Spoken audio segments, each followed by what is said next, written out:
इतिहास के संपूर्ण रिवीजन में ये हमारा 8वां लेक्चर है। बौद्ध धर्म हम लोग पढ़ रहे थे, उसमें ये हमारा अंतिम लेक्चर होगा। इसके बाद हम लोग जैन धर्म की शुरुआत करेंगे। आगे बढ़ें, वहाँ पे एक लाइन आपको बता दूं पहले कि एक क्वेश्चन आया था, वहाँ पे आपको प्रश्न आया था, वहाँ पे ऑप्शन दिए हुए थे, विकल्प दिए हुए थे, तो वहाँ कुछ नाम ऐसे दे दिए गए थे जिससे लगता है कि वो बुद्ध भगवान के थे, लेकिन वो नहीं थे। जो आपके आदि गुरु शंकराचार्य हैं, जो कि हिंदू धर्म से संबंधित हैं, उनको प्रच्छन्न बौद्ध मतलब कि छिपा हुआ बुद्ध मार्गी कहा जाता था। और ये ऑप्शन में दिया था, कई लोग कंफ्यूज हो गए कि बुद्ध भगवान का नाम होगा, नहीं, प्रच्छन्न बौद्ध या छिपा हुआ बुद्ध मार्गी आदि गुरु शंकराचार्य को बोला जाता है, जो कि आपके हिंदू धर्म से संबंधित हैं। तो ऐसे नाम पार्थ, प्रच्छन्न, मिहिर, गुडाकेश भगवान, ये सब गौतम बुद्ध के जो है नाम नहीं है, याद रखिएगा। एक बार प्रश्न आया था इसलिए बता दिया।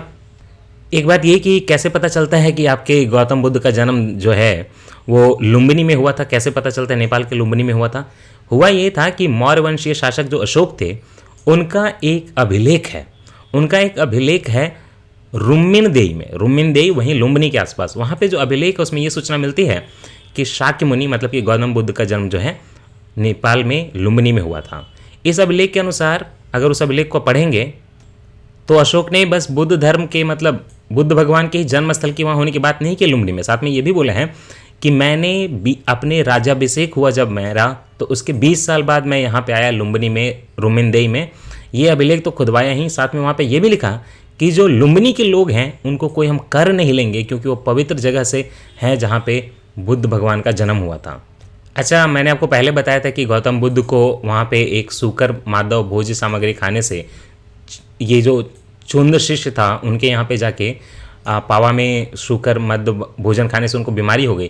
तो ये क्वेश्चन बन सकता है कि कौन सी बीमारी हुई, तो अतिसार रोग हो गया था, है ना।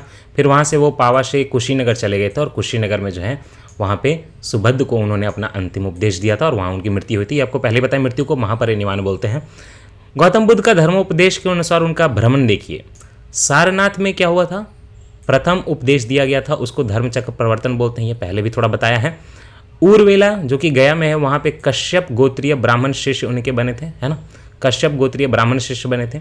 राजगीर में क्या हुआ था, राजगीर में बिंबिसार को वेलुवन सारिपुत्र व मोगलायन शिष्य बने थे, है ना। फिर कपिलवस्तु में क्या हुआ था, बुद्ध परिवार शिष्य बना। वैशाली में गौतमी को प्रवज्या भिक्षुणी संघ की स्थापना हुई। और पावापुरी में क्या हुआ, अतिसार या पेचिश रोग से इनकी जो है पेचिश रोग से पीड़ित हो गए और इनकी मृत्यु हो जाती है बाद में जाके कुशीनगर में। इन्होंने अपने जीवन का जो अंतिम समय बिताया था वो वर्षा ऋतु में बिताया हुआ था। ऐसा महापरिनिर्वाण सूत्र जो उनकी मृत्यु से संबंधित जो सूत्र है, किताब है, उसमें ऐसा लिखा गया था कि काल निर्धारण करके आप स्टडी करेंगे तो आपको पता चलेगा कि बुद्ध भगवान के जीवन का जो अंतिम काल बीता था वो वर्षा ऋतु में बीता था। ये पहले भी बताया था कि बुद्ध के सबसे अधिक जो अनुयायी या शिष्य हुए वो कौशल राज्य में हुआ और उनका अपना भी जो लुम्बिनी वगैरह था कहीं ना कहीं कौशल राज्य के प्रभाव में ही था। और कौशल की राजधानी कहाँ थी, श्रावस्ती थी, है ना, कौशल की राजधानी श्रावस्ती थी। वहीं पे बुद्ध भगवान ने अपनी जिंदगी के सर्वाधिक उपदेश दिए हैं, ऑब्जेक्टिव के लिए याद रखिएगा। महात्मा बुद्ध कौशाम्बी भी आए थे। कौशाम्बी में उस समय पे शासनकाल था उदयन का, वत्सराज उदयन बोलते हैं। तो उदयन का शासनकाल चल रहा था, वहाँ पे महात्मा बुद्ध ने विश्राम किया। उदयन ने क्या किया कि पिंडोला भारद्वाज एक थे, उनके प्रभाव से बौद्ध बन गए। पहले तो उदयन पे प्रभाव पड़ा पिंडोला भारद्वाज का और उदयन बौद्ध बन गए। और उसके बाद घोषित राम विहार नाम जो है वो उन्होंने भिक्षु संघ को दान दे दिया। किसने, उदयन ने। मैंने जब आपको पहला प्रथम बौद्ध संगति पढ़ाया था तो वो मैंने बताया था कि वो उनके जस्ट मृत्यु के तुरंत बाद हुआ था और वो हुआ था राजगीर में। लेकिन राजगीर के भी यहाँ पे देखिए विस्तार दिया हुआ है कि सप्तपर्णी गुफा थी राजगीर में, वहाँ पे हुआ था प्रथम बौद्ध संगति। और उस समय आपको बताया था मगध का जो राजा था, शासक था, वो अजातशत्रु था। अच्छा, इसकी अध्यक्षता तो पहले बताया था कि महाकश्यप ने की थी, लेकिन इसमें बुद्ध भगवान के कुछ प्रमुख शिष्य भी थे, जैसे आनंद थे, उपाली थे, ये लोग वहाँ पे प्रेजेंट थे। इसमें बुद्ध की शिक्षाओं का संकलन किया गया और वहाँ पे सुत्त पितक और विनय पितक दो पार्ट में इसको बांट दिया गया। आनंद व उपाली क्रमशः धर्म और विनय के प्रमाण माने गए। धर्म और विनय के प्रमाण कौन, आनंद और उपाली, जो कि बुद्ध भगवान के शिष्य थे। वहाँ पे उन्होंने पार्टिसिपेट किया था पहला वाला बौद्ध संगति में। राजगीर या राजगीर बिहार के नालंदा जिले में है। राजगीर की वैभरा पहाड़ियों पर सप्तपर्णी गुफा स्थित है। तो आप जो है वैभरा पहाड़ी भी याद रखिए, सप्तपर्णी गुफा भी याद रखिए, राजगीर भी याद रखिए। और यहीं पे प्रथम बौद्ध संगति हुई थी। अध्यक्षता की थी महाकश्यप ने और जो राजा था वो अजातशत्रु था, इतना याद रखिएगा। भारतीय काल में बुद्ध के जीवन के उपदेश का चित्रण मृग सहित चक्र द्वारा हुआ है। बुद्ध के जो जीवन के पूरे उपदेश हैं उनका अगर चित्रण करोगे तो एक हिरण दिखाई जाती है, मृग दिखाया जाता है और साथ में एक चक्र दिखाया जाता है। बुद्ध ने अपना प्रथम उपदेश सारनाथ में दिया था, है ना। वहीं सारनाथ में कहाँ दिया था? हरिण वन में दिया था, मतलब मृग दाव में दिया था। इसीलिए उनके जो है उपदेश को ये मृग के चित्र के साथ दिखाया जाता है। और चक्र क्योंकि धर्म चक्र प्रवर्तन है। कर्मापा लामा तिब्बत के बौद्ध संप्रदाय कंप्योग्या वर्ग से संबंधित हैं। ठीक है, ये आप बस नॉलेज के लिए जान लीजिए, ऑब्जेक्टिव के लिए, कि कर्मापा लामा, जो लामा जानते हो ना आप तिब्बत वगैरह में, तो वो बौद्ध संप्रदाय के कौन से वर्ग से संबंधित है? कग्यूपा वर्ग से संबंधित है। तिब्बत में ये चलता है। बोध गया में 6 वर्ष की साधना के पश्चात 35 वर्ष की आयु में महात्मा बुद्ध को वैशाख पूर्णिमा की रात को पीपल के नीचे ज्ञान प्राप्त हुआ था। पहले ही पढ़ाया है। 29 साल से 35 साल तक इन्होंने यहाँ पे तपस्या की थी बोध गया में, वहीं पे उनको ज्ञान की प्राप्ति हुई थी। उसके पहले वो अलार कलम के पास गए थे, जो कि सांख्य दर्शन के बड़े प्रणेता थे उस टाइम पे, लेकिन उनको वहाँ पे प्रभाव नहीं पड़ा, कुछ फायदा नहीं हुआ था। अच्छा, ये जो बौद्ध संघ होते थे उनके अंदर भी अधिकारी होते थे। जैसे राजा के अंदर अधिकारी होते हैं, तो बौद्ध संघ भी एक संस्था थी, तो उसके अंदर भी अधिकारी होते थे। जो अधिकारी निर्माण कार्य वगैरह देखेगा उसको बोलेंगे नवकंभिक। नवकंभिक, ठीक है। अच्छा, खान पान से संबंधित अधिकारी को याद रखना बहुत आसान है। भंडागारिक, है ना, भंडार रखने वाला। भंडागारिक जो है वो खान पान से संबंधित अधिकारी है। क्रय करने वाला अधिकारी, मतलब कि खर्च करने वाला अधिकारी कौन सा होगा? ये देखिए, कप्पीकारक। कप्पीकारक। अच्छा, वस्त्र देखने वाला, वस्त्रागार देखने वाला कौन होगा? चीवर, याद रखिएगा। और आराम से संबंधित अधिकारी क्या है? देखिए, अलग से है आर्मिक, याद रखिए इन चीज़ों को। एक यहाँ पे बहुत लोगों को डाउट होता है कि क्या महाबोधि मंदिर जो है आपके गया बिहार में है, तो वो क्या पहले वाला बोधि वृक्ष है? नहीं, इतने साल थोड़े ना रहा, वो बोधि वृक्ष नहीं है, ये बाद में बनाया गया है। हुआ क्या कि महात्मा बुद्ध ने जिस बोधि वृक्ष के नीचे बैठ के अपना ज्ञान प्राप्त किया था, ह्वेन-सांग का ये कहना है, जो कि चीनी यात्री भारत में आया था, उसका ये कहना है कि उस वृक्ष को, जो ओरिजिनल जो वृक्ष था, उसको 7वीं शताब्दी में जो सम्राट शशांक थे इस एरिया में जो रूल कर रहे थे, उन्होंने उसको नष्ट कर दिया, हटा दिया, क्योंकि क्या बुद्ध धर्म की चीज़ें हैं। तो चीनी जो यात्री ह्वेन-सांग यहाँ पे आए, उनका ये कहना था कि पहले वाला जो महाबोधि मंदिर में जो पहले बोधि वृक्ष था, जहाँ पे आपके गौतम बुद्ध को वहाँ पे ज्ञान की प्राप्ति हुई थी, उसको हटा के शशांक ने उसको नष्ट कर दिया। बाद में इसी स्थान पे 2 और वृक्ष जो है वो रोपे गए, और वो भी देखिए कि बाद में वो भी नष्ट हो जाते हैं। लेकिन वर्तमान में जो प्रेजेंट में जो वृक्ष हम लोग देख रहे हैं आज, जो बोध गया में है, वो देखिए 4थी पीढ़ी का वृक्ष है। समझे आप? पहला वाला शशांक ने नष्ट कर दिया, बाद में 2 बने, वो भी नष्ट कर दिए गए, तो 3 हो गए। अभी जो आप देख रहे हो वो 4थी पीढ़ी का वृक्ष है। और उसको किसने लगाया था? याद रखिए, आपके जो आर्कियोलॉजिकल सर्वे ऑफ इंडिया था, पुरातत्व जो है भारत की संस्था है, तो उसमें जो अलेक्जेंडर कनिंगम थे ब्रिटिश टाइम पे, उन्होंने ये देखिए अलग से पीपल का पेड़ यहाँ पे लगवाया था। और ये वाला जो पेड़ है उस टाइम से अलेक्जेंडर कनिंगम ने जो लगवाया था वो पूरी तरह संरक्षित है, और इससे गिरे हुए पत्तियों को छूने का और उठाने का अधिकार जो है, लेकिन उसको काट के किसी पत्ती को तोड़ने का, छेड़ने का अधिकार नहीं है आपको। नीचे गिर गई, सूख गई, तो ही आपको टच कर सकते हो आप उन पत्तियों को, इतना पवित्र माना जाता है। और कंजर्वेशन के लिए भी है, एक तरह से आप कह सकते हैं। अच्छा, यहाँ पे अब एक क्वेश्चन बनता है कि जो बोध गया है वहाँ पे कौन सी रिवर फ्लो करती है? देखिए, बोध गया के पास जो रिवर फ्लो करती है वो निरंजना नदी है। अभी जो निरंजना नदी है वो पहले भी वही निरंजना नदी के नाम से जानी जाती थी, और ये 2 छोटी छोटी स्ट्रीम या धाराओं से बनती हैं। उनमें से एक का नाम है निरंजना और दूसरा का मोहना। इसमें जो निरंजना है वो ज़्यादा प्रभावकारी नदी मानी जाती है, तो मोहना जो है उसकी ट्रिब्यूटरी मानी जाती है। और मेन जो रिवर है वो निरंजना है। बोध गया को आप निरंजना से रिलेट करके, संबंधित करके याद करिए। एक बात आपको बहुत लगता होगा कि बुद्धिज़्म में जो है, बौद्ध धर्म में बहुत ज़्यादा मतलब आपके आध्यात्म वगैरह की बात है, मेडिटेशन वगैरह की बात है, लेकिन एक्चुअली जितना लगता है उतना है नहीं। महात्मा बुद्ध के जो उपदेश हैं वो आपके मोस्टली देखिए कि आपके जो आचरण है, जो कैरेक्टर है, चरित्र है, उसकी पवित्रता, मध्यम मार्ग, आचरण की शुद्धता, सच, सम्यक वाले जो मैंने आपको अष्टमार्ग बताए थे ना, वैसे हैं। और आत्मा, परमात्मा, ऐसी चीज़ों में वो जाते ही नहीं है, बोलते कि समझना जो है ज़रूरी नहीं है। तो आत्मा होती है कि नहीं होती है, इस पर उनका फोकस नहीं है। लेकिन याद रखिएगा, पुनर्जन्म की बात होगी, क्योंकि जातक कथाओं में बुद्ध भगवान के पुनर्जन्म की और पूर्व जन्म की ही बात है। लेकिन एक चीज़ है, धार्मिक जो कर्मकांड होते हैं वेदों के हिसाब से, चूंकि ब्राह्मण का यहाँ पे बहुत प्रभाव पड़ गया था, इसलिए मैंने आपको बताया कि बुद्धिज्म और जैनिज्म का उत्पत्ति ही उसी कारण होता है। क्योंकि कहते हैं कि क्षत्रिय लोग, कुछ इतिहासकार की माने रोमिला थापर वगैरह की, तो उनका ये कहना था कि ब्राह्मण के बढ़ते प्रभाव से, कर्मकांडों के कारण क्षत्रिय परेशान हो गए थे। और आप देखेंगे जब बुद्ध भगवान को, तो वो भी क्षत्रिय थे, और महावीर को देखेंगे तो वो भी क्षत्रिय थे। तो कहीं ना कहीं ये सवाल उठता है कि शायद उन्होंने ब्राह्मणों से परेशान होकर शुरू किया था ये, तो धार्मिक कर्मकांडों की आलोचना होगी, इतना है। लेकिन आत्मा परमात्मा है कि नहीं है, उस क्वेश्चन को बुद्ध जो है उसका जवाब ही नहीं देते, चुप रहते हैं वहाँ पे। अच्छा, ये बुद्धिज्म में जो है, बौद्ध धर्म में वर्षा ऋतु का बड़ा महत्व है। देखिए अब ये लोग तो घूमते रहते थे धर्म का, देखिए अभिधम आप एक जगह से दूसरी जगह फैलाते रहते थे, लेकिन उस ज़माने में घूमना फिरना कहीं रहना, तो कहीं रहना जो होता था वर्षा ऋतु में, वो आपको पता होगा कि बौद्ध महाविहार इसी के लिए बनाए हुए थे। तो वर्षा ऋतु के समय जो 4 महीने होंगे ये लोग कहाँ रहेंगे, आपके महाविहारों में रहेंगे।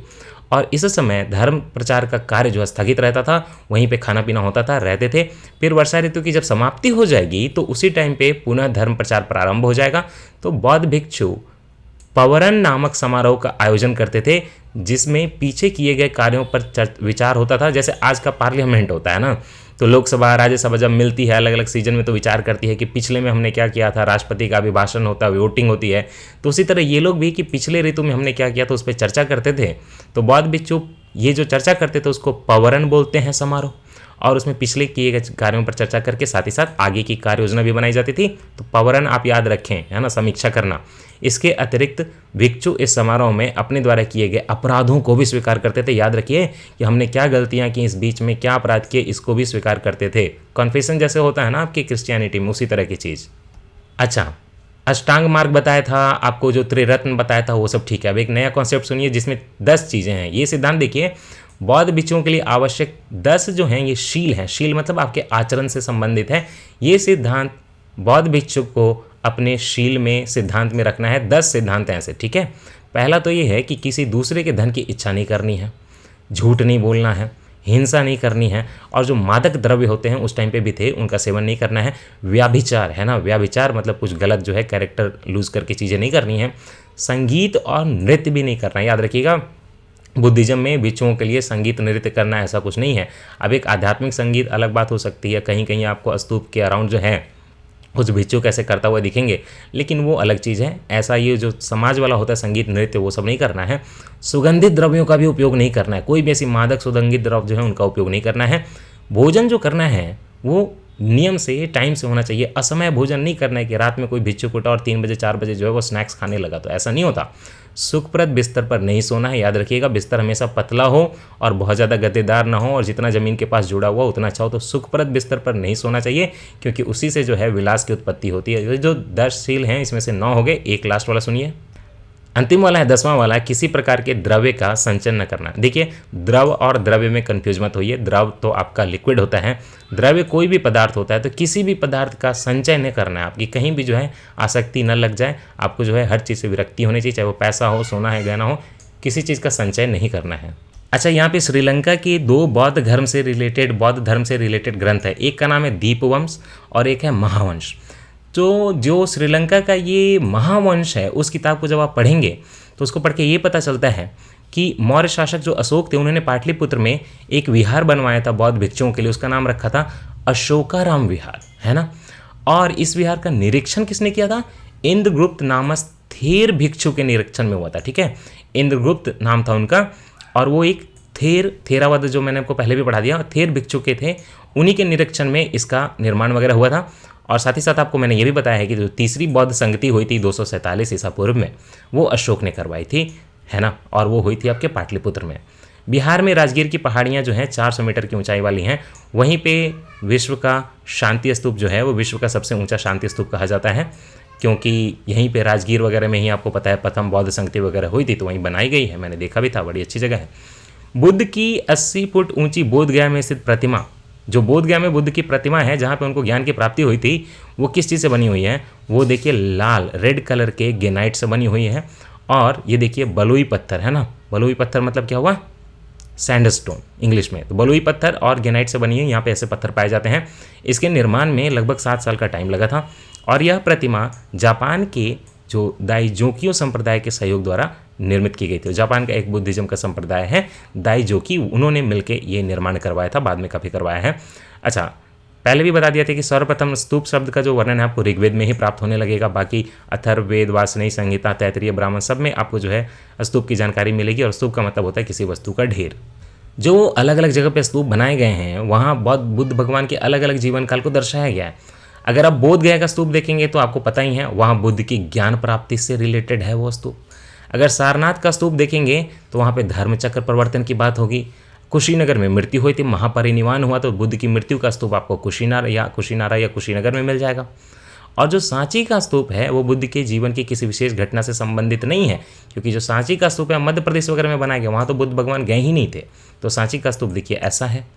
भरहूत और सांची जो दोनों आपके मध्य प्रदेश में स्तूप हैं, उनकी स्थापना मौर्य अशोक जो हैं, मौर्य शासक जो अशोक थे उनके शासनकाल में हुई थी। लेकिन हुआ क्या है कि भरहूत हो या सांची हो, उसको अशोक ने जो बनवाया था वो बहुत कच्चा काम था, है ना, कम काम किया होता, बाद में उसको मॉडिफाई किया गया था। कुछ ऐतिहासिक सूत्र बोलते हैं धमेक स्तूप का निर्माण काल भी अशोक के शासनकाल को ही मानते हैं, लेकिन ये पक्का है कि सांची और भरहूत तो पक्का अशोक ने बनवाया था। हो सकता है कि धमेक स्तूप भी अशोक ने ही बनवाया था।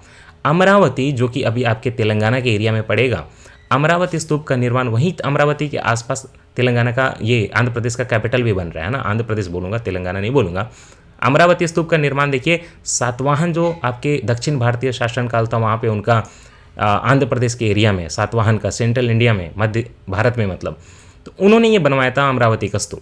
भरहूत हुआ, सांची हुआ या धमेक हुआ, उसके निर्माण क्रम निर्धारण करना संभव नहीं कि कौन पहले बना था नहीं बना था, ये बहुत मुश्किल है, नहीं पता चला आज तक। अच्छा, आपको मैंने क्षणिकवाद बताया था कि क्षणिकवाद के टाइम से जो है बौद्ध दर्शन वगैरह का थोड़ा जो है भारत में पतन होना शुरू हुआ। तो क्या है, बौद्ध दर्शन में क्षणिकवाद को स्वीकार किया गया है। बुद्ध ने स्वयं जो शुरुआत किया था वो अनित्यवाद था, लेकिन बाद में 800 ईस्वी के आसपास, 700 ईस्वी के आसपास बुद्धिज्म में आपके क्षणिकवाद आ गया, वहीं से पतन होना शुरू हो गया।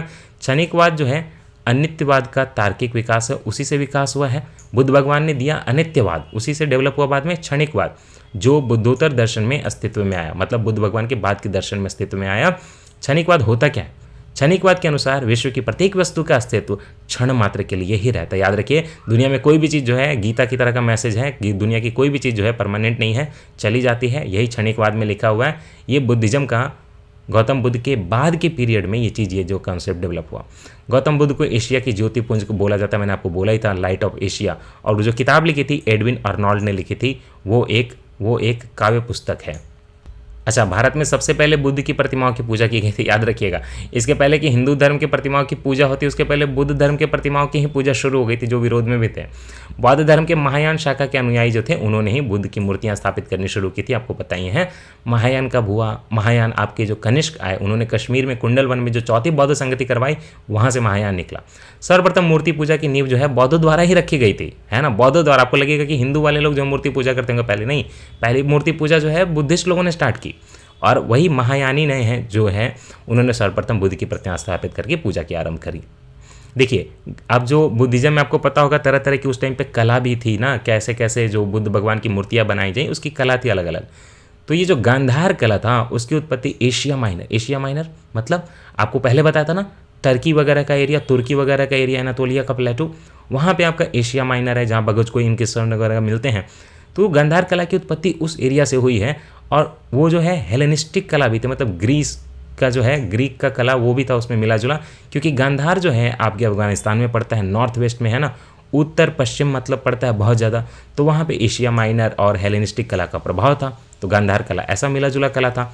इस शैली कला का प्रमुख विषय क्या होता था? महात्मा बुद्ध का जीवन चरित्र, है ना, जीवन चरित्र पे बनाया, ऐसी मूर्तियाँ बनाते थे।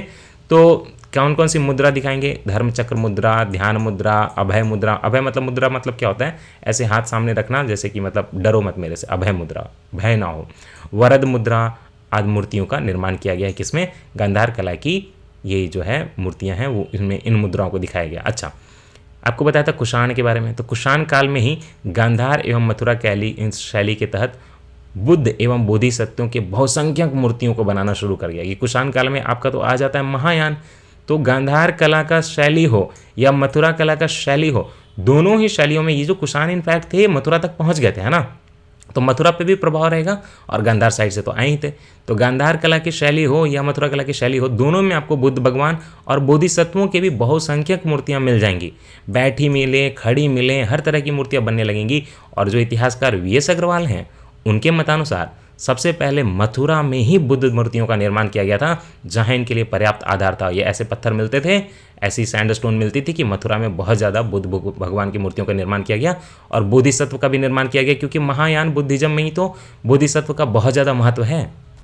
मैंने आपको पहले भी बताया था, जो भूमि स्पर्श मुद्रा भगवान का, उसमें क्या है, भगवान इसमें जो है बुद्ध भगवान अपनी साधना कर रहे थे, और उनको डिस्टर्ब करने के लिए, उसमें जो है व्यवधान डालने के लिए, निरंतरता में बीच में हटाने के लिए वो मारा आता है। मरा जो है मतलब कि कामदेव का ही एक फॉर्म है, और उसके प्रलोभनों के बावजूद, है ना, प्रलोभनों के बावजूद जो है भगवान जो है ज़मीन को छूते हैं और बोलते हैं कि ज़मीन जो है साक्षी है कि मेरी निरंतरता जो है बनी रहेगी।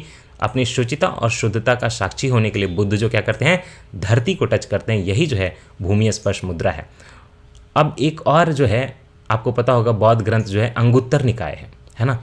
अंगुत्तर निकाय में देखिए एक वर्णित किया गया है महाजनपद, उसका नाम है षोडश मतलब 16 शायद, है ना।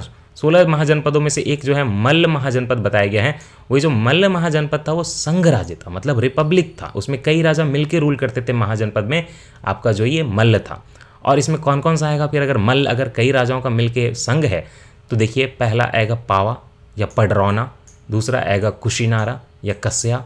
ये जो है मल्लों की शाखाएं सम्मिलित थी। महात्मा बुद्ध जो थे उनको परिनिर्वाण आपको पहले भी कई बार बता दिया, कुशीनगर में प्राप्त हुआ था। पावा में उन्होंने भोजन किया था, वैसा कुशीनगर में जाके उनको परिनिर्वाण हो गया था। अच्छा, ये जो नालंदा है वो बौद्ध अधिगम का मतलब वहाँ की स्टडी का, बुद्धिस्ट स्टडी का एक महान पीठ था पहले। कुमारगुप्त प्रथम जो थे उनके शासनकाल में इस विश्वविद्यालय की स्थापना हुई थी, है ना। गुप्त काल में कुमारगुप्त प्रथम के शासनकाल में इस विद्यालय की स्थापना हुई थी। अशोक का जो सिंह स्तंभ है उसका शीर्ष राजगीर में नहीं बल्कि सारनाथ में है, याद रखिएगा। अशोक का सिंह स्तंभ जो है उसका शीर्ष राजगीर में आपको नहीं मिलेगा वैसा, लेकिन सारनाथ में मिलेगा। अच्छा, सबसे पहले ये भी बताया था कि जो कई सारे बोधिसत्व हैं तो उसमें सबसे ज़्यादा महत्वपूर्ण कौन है, तो अवलोकितेश्वर हैं। सबसे ज़्यादा महिमा मंडित वही हैं, और इनको पद्म पानी भी बोलते हैं क्योंकि इनके हाथ में कमल है ना।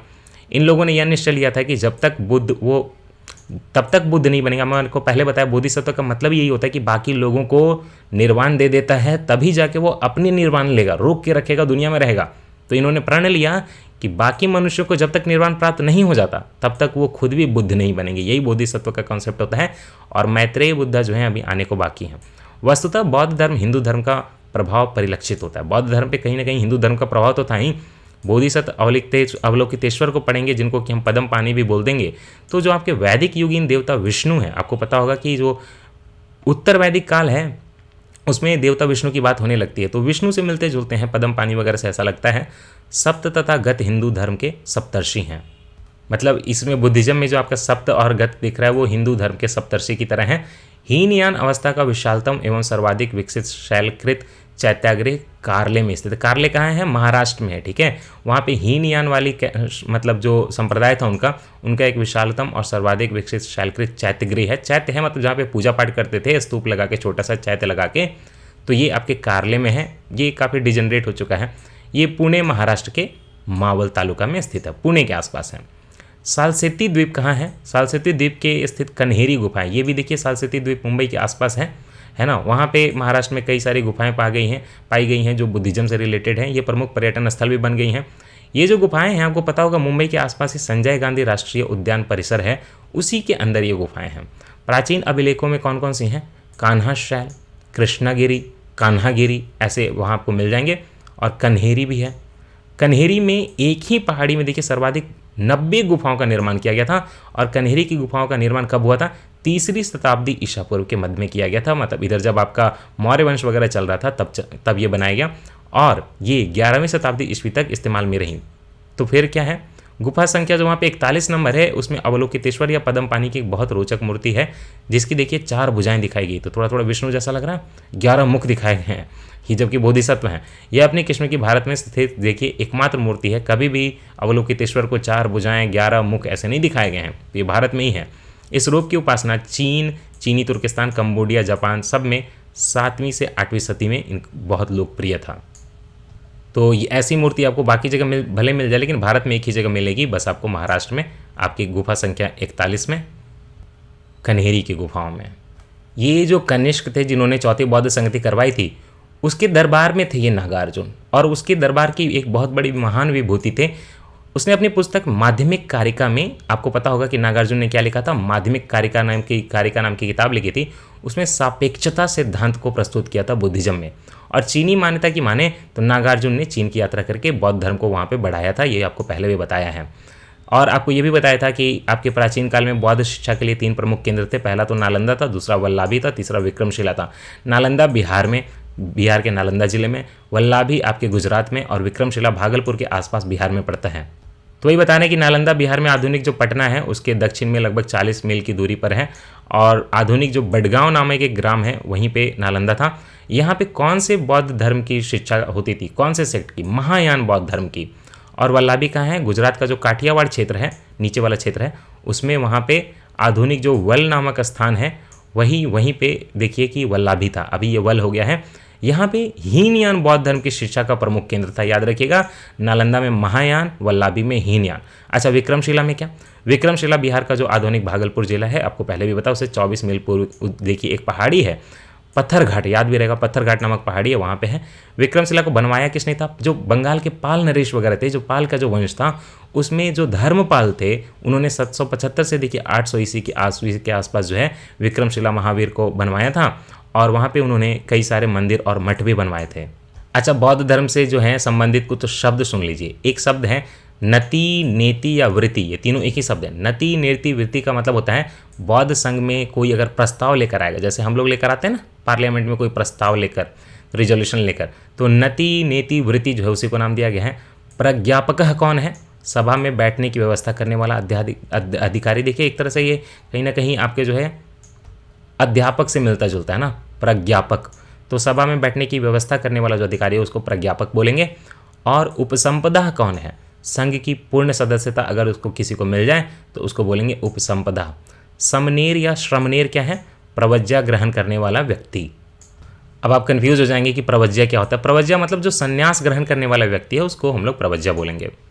पहले मैंने आपको बताया था कि नालंदा विश्वविद्यालय कुमारगुप्त, वेनसांग के अनुसार नालंदा विश्वविद्यालय का संस्थापक कौन था, शक्रादित्य था।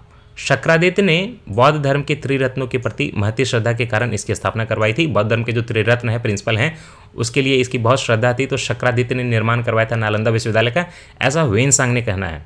तो अब हम बोल रहे कि कुमारगुप्त ने किया था, अब वेनसांग कह रहा है कि शक्रादित्य ने किया था, तो शायद ये एक ही हो। तो शक्रादित्य की पहचान जो देखिए कुमारगुप्त प्रथम के साथ की जाती है, 415 से 455 ईसा पूर्व की बात है, और जिसकी प्रसिद्धि उपाधि देखिए महेंद्रादित्य थी, महेंद्रादित्य भी थी नाम उनका। ये जो नालंदा विश्वविद्यालय था वो बौद्ध धर्म का जो दर्शन होता है उसके अध्ययन के लिए विश्व प्रसिद्ध था, वो महायान वाला। उसी के अध्ययन के लिए चीनी यात्री वेनसांग यहाँ पे आया था और वो नालंदा में पढ़ा लिखा था काफ़ी टाइम तक। आज जो नालंदा का महाविहार है वो बौद्ध अध्ययन का एक आधुनिक केंद्र है। बिहार सरकार ने देखिए 1951 में नालंदा में स्थापित किया, एक मतलब आपके आधुनिक केंद्र जो बनाया। अभी रिसेंटली उसको काफ़ी मॉडिफाई किया है, थोड़ा बहुत अच्छा काम किया वहाँ पे। इस केंद्र में अभी क्या होता है, बौद्ध एवं पाली अनुसंधान संस्थान बनाए गए हैं। बड़ी संख्या में देखिए श्रीलंका, जापान, कोरिया, तिब्बत, भूटान अगर से लोग आते हैं पाली और बौद्ध के अध्ययन पे यहाँ पे रिसर्च करने आते हैं। अच्छा, बुद्ध धर्म में, बौद्ध धर्म में तप या आत्मदमन, समझ रहे हैं, और भोग की अति का परिहार एवं मध्यम मार्ग का अनुसरण केवल बौद्ध धर्म में किया गया था, जैन धर्म में नहीं। एक ऐसा क्वेश्चन आया था कभी, उससे निकाला हुआ है कि तप या आत्मदमन और भोग की अति का परिहार मतलब मध्यम मार्ग को अपनाना, ये सारा आपके बुद्ध लोगों ने किया है, बुद्धिज्म में है, आपके जैन धर्म में ऐसा नहीं है। जबकि वेदों की प्रामाणिकता के प्रति अनास्था, कर्म कांडों की फलवत्ता का निषेध और प्राणियों की हिंसा का निषेध दोनों धर्मों में किया गया। सुनिए, वेदों को नकारना कि वेद प्रामाणिक हैं कि नहीं हैं, उनमें अनास्था रखना, कर्म कांडों को बोलना कि ये इनका कोई यूज़ नहीं है, और प्राणियों के प्रति हिंसा नहीं करनी चाहिए, ये आपके बौद्ध धर्म में भी है, जैन धर्म में भी है। लेकिन तप या आत्मदमन और भोग की अति का परिहार और मध्यम मार्ग का अनुसरण, ये बस और बस आपके बौद्ध धर्म में है। देखिए संबोधि में गौतम बुद्ध को क्या बोला है, गौतम बुद्ध का क्या सिद्धांत है, प्रतीत्य समुत्पाद। प्रतीत्य समुत्पाद सिद्धांत जो है गौतम बुद्ध का, वहाँ पे बोध हुआ था संबोधि में, है ना। इस कारण सिद्धांत को उन्होंने संपूर्ण जगत पर लागू किया।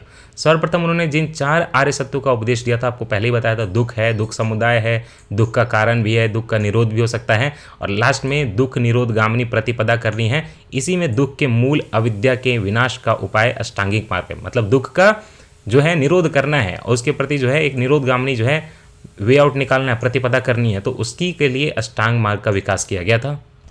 बुद्ध हों कि महावीर हों, 6ठी शताब्दी ईसा पूर्व में जो भारत में धार्मिक क्रांति हुई, ये दोनों उस धार्मिक क्रांति के अग्रदूत थे।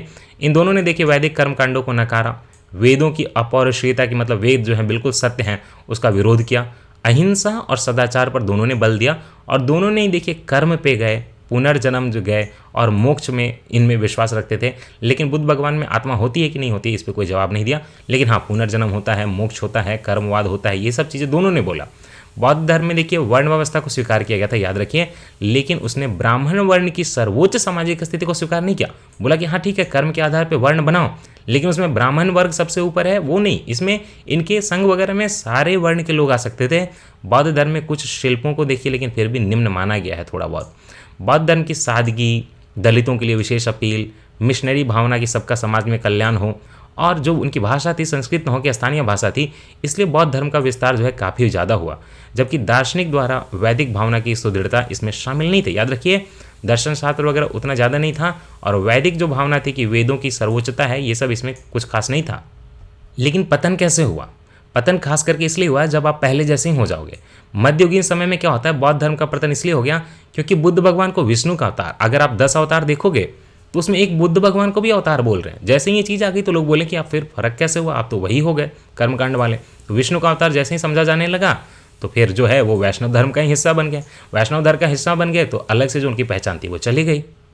अब कुछ जो है फिर से बुद्ध भगवान के शिष्य देख लीजिए। पहला शिष्य है तपस्सु और मल्लिक। ये बुद्ध भगवान के प्रथम 2 अनुयायी थे, याद रखिएगा। तपस्सु और मल्लिक जो हैं बुद्ध भगवान के प्रथम 2 अनुयायी हैं।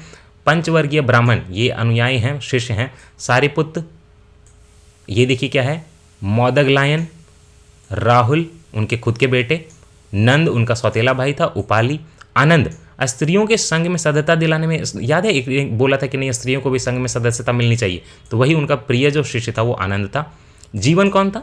बिंबिसार ने जीवक को अवंती या उज्जैन नरेश प्रद्योत की चिकित्सा हेतु भेजा था। ठीक है, ये जो जीवक या जीवन था, बिंबिसार ने इनको क्या किया था, जीवक को या जीवन को जो उज्जैन के या अवंती के उस टाइम के नरेश थे प्रद्योत, जिससे बिंबिसार के बड़े अच्छे संबंध थे, उसके उपचार के लिए ये देखिए बुद्ध के शिष्य जीवक या जीवन को भेजा था।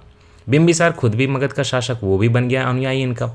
अजातशत्रु ये प्रारंभ में देखिए वो आजीविक बना, फिर महावीर स्वामी के संपर्क में रहा, अंतिम में क्या बना, वो गौतम बुद्ध से दीक्षा ली। तो देखिए अजातशत्रु की बात, वो पहले आजीविका वाले को फॉलो किया, फिर देखिए जैन को फॉलो किया, अंत में वो बुद्ध बन गया, बौद्धिस्ट मतलब बुद्ध धर्म में चला गया।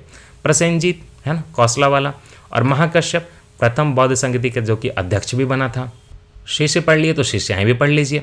देखिए पहले तो उनकी सौतेली माता एवं प्रथम शिष्या है ना महाप्रजापति गौतमी, क्योंकि उनकी जो मौसी थी है ना। यशोधरा उनकी पत्नी खुद भी बन गई शिष्या। नंदा बन गई, वो सौतेली बहन थी। आम्रपाली जो डांसर थी वैशाली की। विशाखा भी बनी। छीमा बिंबिसार की जो पत्नी थी उनका नाम था छीमा, वो भी बनी। और मल्लिका, ये सारी इनकी शिष्याएँ थीं। अच्छा, बौद्ध धर्म के संरक्षक राजा भी हैं। तो बिंबिसार, अजातशत्रु बेटा बाप है ना, मगध नरेश थे, इन लोगों ने संरक्षण दिया बौद्ध धर्म को। जो कौशल नरेश था प्रसेनजीत, उसने दिया। आपको बताया था उदयन का नाम, तो उदयन जो था वत्स किंगडम का था, वो उसने भी देखिए संरक्षण दिया। अवंती का नरेश जिसके उपचार के लिए आपको भेजा था जनक को है ना, जीवन को, जीवक को, उसको देखिए प्रद्योत, वो भी जो है उसने भी संरक्षण दिया। अशोक ने तो दिया ही संरक्षण।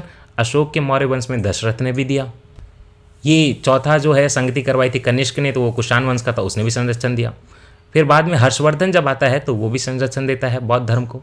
और देखिए ये हर्षवर्धन का जो वंश था वो पुष्यभूति वंश था है ना। सहर्षि वंश है एक, उसने भी संरक्षण दिया। और जो पाल वंश है जिन्होंने बाद में आपके विक्रमशिला वगैरह को बनाया, उन्होंने भी संरक्षण दिया। तो इतने बताने के बाद आपका जो है बौद्ध धर्म यहाँ पे खत्म हो गया। अब जब हम अगले क्लास में मिलेंगे तो हम जैन धर्म की शुरुआत करेंगे। चलिए अपना ध्यान रखिए, पढ़ाई करते रहिए।